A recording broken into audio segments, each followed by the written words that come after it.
कि ब्लास्ट के लिए डिटोनेटिंग मटेरियल का भी इस्तेमाल हुआ। यह भी कहा जा रहा है कि उसने 5 से 10 मिनट में बम तैयार किया। और क्या कुछ खुलासा हुआ है, इस रिपोर्ट में देखिए।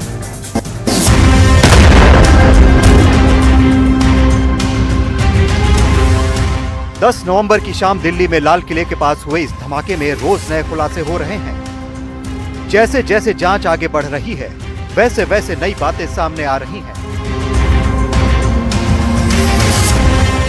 पहले यह आशंका जताई गई कि i20 कार के अंदर घबराहट में ब्लास्ट हो गया था, लेकिन अब सुरक्षा एजेंसियों की जांच में नया एंगल सामने आया है, जो दिल्ली ब्लास्ट केस को नई दिशा दे सकता है। नई जानकारी के मुताबिक डॉक्टर उमर बम बनाने में एक्सपर्ट था। लाल किला धमाके में 2 किलो से भी ज्यादा अमोनियम नाइट्रेट का इस्तेमाल किया गया था। सूत्रों के मुताबिक ब्लास्ट के लिए डिटोनेटिंग मटेरियल का भी इस्तेमाल हुआ था। फॉरेंसिक टीम को मौके से पतले तार भी मिले हैं। ब्लास्ट करने के लिए पेट्रोलियम ऑयल का भी इस्तेमाल किया गया, ये भी सामने आ रहा है। ये सामने आया था कि डॉक्टर उमर करीब 3 घंटे तक कार में बैठा रहा था। ये कहा जा रहा था कि फरीदाबाद में जो उसके साथी पकड़े गए, उसके बाद वो घबरा गया था। उसे समझ नहीं आ रहा था कि क्या करे। लेकिन जो नई बातें सामने आ रही हैं, उनसे ये लग रहा है कि कार में उमर ने ब्लास्ट के लिए विस्फोटक तैयार किया। हालांकि ये काम उसने जल्दी 5 से 10 मिनट में किया होगा। बताया जा रहा है कि फॉरेंसिक टीम ने 50 से ज्यादा एक्सप्लोजिव से जुड़े सैंपल्स की जांच की है। इससे पता चला कि डॉक्टर उमर ने अमोनियम नाइट्रेट में पेट्रोलियम ऑयल और डेटोनेटिंग मटेरियल से विस्फोटक तैयार किया होगा। सुरक्षा एजेंसियों के सूत्रों के मुताबिक महज 5 से 10 मिनट में उमर ने ब्लास्ट को अंजाम दिया होगा। फॉरेंसिक जांच में यह भी सामने आ रहा है कि इस तरह के एक्सप्लोजिव को ब्लास्ट करने के लिए 5 से 10 मिनट में तैयार किया जा सकता है। बताया जा रहा है कि ब्लास्ट में इस्तेमाल i20 कार के 60% मिले एग्जिबिट से ये खुलासा हुआ है। i20 गाड़ी के अंदर करीब 2 किलो विस्फोटक रखा हुआ था। फॉरेंसिक एक्सपर्ट की जांच में ये बात निकलकर सामने आई है। फॉरेंसिक एक्सपर्ट के मुताबिक बम बनाने में केवल 5 मिनट का समय लगा होगा, क्योंकि जिस तरह से गाड़ी के अंदर से जो फॉरेंसिक सैंपल बरामद हुए हैं, उनसे साफ है कि करीब 5 मिनट में ही उमर ने बम तैयार कर लिया होगा। अब सवाल यह है कि क्या लाल किले की पार्किंग में 3 घंटे के दौरान ये सब उमर ने किया? इस धमाके के पीछे बड़े षड्यंत्र की साजिश को भी देखा जा रहा है। दिल्ली ब्लास्ट में एक और FIR दर्ज हुई है। Delhi police anti terror unit ने दर्ज की है FIR। आपराधिक षड्यंत्र रचने की धाराओं में ये FIR दर्ज हुई है। अब दिल्ली पुलिस की anti terror special cell unit भी बम धमाके की जांच करेगी। दिल्ली धमाके को लेकर पुलिस तेजी से जांच कर रही है। धमाके से जुड़े जैश के डॉक्टर टेरर मॉड्यूल के खिलाफ लगातार कार्रवाई हो रही है। डिजिटल सर्विलांस बढ़ाया जा रहा है। सोशल मीडिया प्लेटफॉर्म्स की जांच हो रही है। इस धमाके से संबंधित कोई बात हो, उसे तलाशा जा रहा है। संवेदनशील इलाकों में CCTV की निगरानी बढ़ा दी गई है। दिल्ली में अनुष्का के साथ Mukesh Singh Sengar, NDTV India.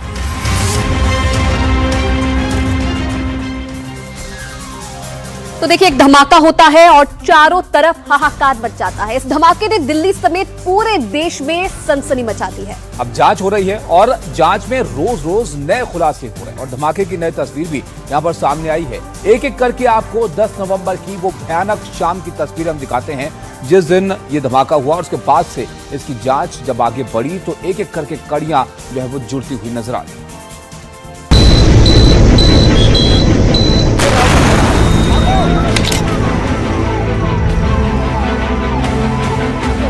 Car में जोरदार ब्लास्ट,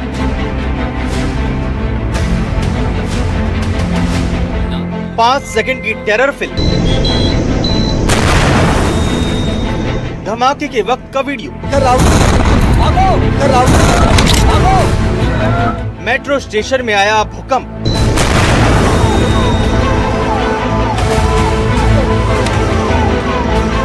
दूर जाकर गिरे शवों के टुकड़े। दिन था 10 नवंबर सोमवार। दिल्ली के लाल किले के मेट्रो स्टेशन गेट नंबर 1 के पास शाम करीब 6:51 पर यह जोरदार धमाका होता है। आसपास कई गाड़ियां इस धमाके की चपेट में आ जाती हैं और पूरे इलाके में अफरा तफरी मच जाती है। इस भयानक बम धमाके में 12 लोगों की जान चली गई और कई लोग घायल हो गए।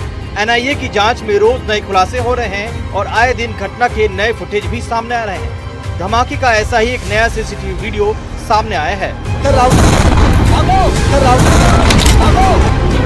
इस वीडियो को देखिए, ये Lal Qila underground metro station की तस्वीर है। फुटेज में दिख रहा है कि 10 नवंबर शाम 6:51 पर जोरदार धमाका होता है और करीब 40 फीट नीचे पूरा स्टेशन ही हिल जाता है। धमाके की तीव्रता इतनी थी कि खाने की दुकान का काउंटर तक हिल गया और उनके सामने खड़े लोग घबराकर इधर उधर भागने लगे। कुछ ही सेकंड में स्टेशन पर अफरा तफरी मच गई। वीडियो देखकर ऐसा लग रहा है जैसे जमीन के नीचे भूकंप आ गया हो। अब आपको धमाके की एक और तस्वीर दिखाते हैं। 10 नवंबर को जब दिल्ली के Lal Qila metro station gate number 1 के पास शाम करीब 6:51 पर धमाका हुआ, I-20 कार सड़क पर मौजूद थी। आसपास कई गाड़ियां भी मौजूद थी, इसलिए धमाके के वक्त कई गाड़ियां चपेट में आ गई। एनडीटीवी को वो सीसीटीवी फुटेज मिली है जिसमें हर तरफ गाड़ियां रेंगती दिख रही हैं। लाल किले के पास ट्रैफिक लाइट पर गाड़ियां धीमी हो रही थी। तभी 6:50 और 57 सेकंड पर तीसरी स्क्रीन पर एक जोरदार धमाका होता है और सभी स्क्रीन बंद हो जाती हैं। इस सीसीटीवी फुटेज में आप देख सकते हैं कि इसमें 3 रास्तों से गाड़ियां आती दिख रही हैं। एक रास्ता है जो लाल किला चौक से चौक की ओर जा रहा है और एक रास्ते में आप देख सकते हैं कि दरियागंज से लाल किला की ओर आने वाली गाड़ियां हैं और अचानक वहां ब्लास्ट हो जाता है।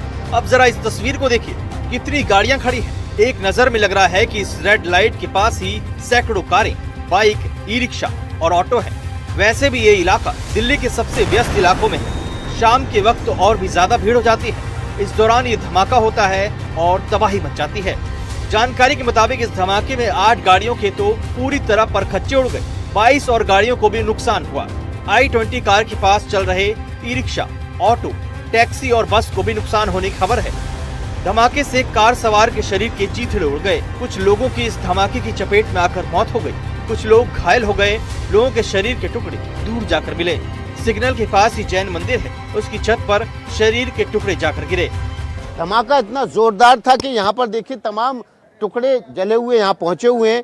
ये देखिए, ये किसी व्यक्ति का सिर का ऊपरी हिस्सा है जो कि ब्लास्ट के बाद चीथड़े उड़ के और जैन मंदिर के ऊपर आके गिरा हुआ है। इसमें कान दिखाई दे रहा है, साइड का गाल और बाल भी दिखाई दे रहे हैं। धमाका इतना तेज था कि पूरा इलाका हिल गया। धमाके का अंदाजा इस बात से लगाया जा सकता है कि जब ब्लास्ट हुआ तब दूर खंबे पर लगे सीसीटीवी कैमरे चकनाचूर हो गए। अब यह सीसीटीवी फुटेज जांच एजेंसियों के पास है। हर फ्रेम की स्लो मोशन में जांच की जा रही है। ये फुटेज सुरक्षा एजेंसियों के लिए एक अहम सबूत भी बन गया है। एक और वीडियो भी वायरल हुआ जहां एक यूट्यूबर किसी शख्स का इंटरव्यू ले रहा था। तभी धमाका होता है जो उसके कैमरे में भी कैद हो जाता है और फिर अचानक लोग भागने लगते हैं। जिस जगह ये धमाका हुआ था वो इलाका फिलहाल खोल दिया गया है और वहाँ आवाजाही भी शुरू हो गई है। इस सड़क को 10 नवंबर के बाद आज पब्लिक के लिए यानी कि आम जनता के लिए खोल दिया गया है, लेकिन वो जो धमाका था उसका सीसीटीवी में साफ तौर पे देखा जा सकता है कि इस सड़क पर कितना ट्रैफिक उस समय था। ऑटो, बस, तमाम जो लोग उस समय मौजूद थे वो उस धमाके में झुलस गए थे। धमाके का जो एग्जैक्ट स्पॉट था उसकी तस्वीर अगर मैं आपको दिखाऊं तो ये देखिए किस तरीके से जो नुकसान यहाँ पर उस ज़मीन को पहुँचा है जिस समय यहाँ पर धमाका हुआ था। आमतौर पर इसे RDX से कंपेयर किया जा रहा था, लेकिन देखिए RDX से जब धमाका होता है तो गड्ढा काफ़ी नीचे तक हो जाता है। ये क्योंकि अमोनियम नाइट्रेट के धमाका हुआ था, तो देखिए किस तरीके से ज़मीन पर जो असर पड़ा है। हालांकि इसके नीचे मैं आपको बता दूं कि लाल किले की मेट्रो भी जाती है, तो अगर इसके नीचे तक जो धमाका है वो और ज़्यादा ज़ोरदार होता तो कहीं ना कहीं मेट्रो के पास भी इसकी कई मुसीबत पहुंच सकती थी, कई लोग वहां पर भी घायल हो सकते थे। दिल्ली से अपने कैमरा सहयोगी पंचानन के साथ मैं शुभांग सिंह ठाकुर, NTV इंडिया।